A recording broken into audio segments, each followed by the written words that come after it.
выходит простой солнечный воздушный коллектор. Он нагревает воздух, получаемый из помещения, нагревает его на солнце и обратно впускает в помещение.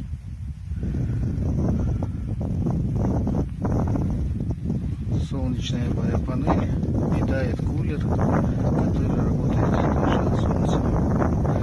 Можно нагревать простые маленькие хозяйственные помещения, либо сушить помещения, которые стояли зимой без отопления.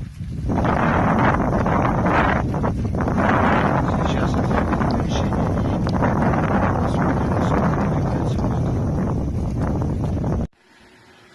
Вот здесь он два входа и выхода. То есть с одного воздуховода воздух засасывается в солнечный воздушный коллектор, нагревается там и дувается обратно. Сейчас посмотрим температуру. 24 градуса, 23,8 на входе в солнечный коллектор.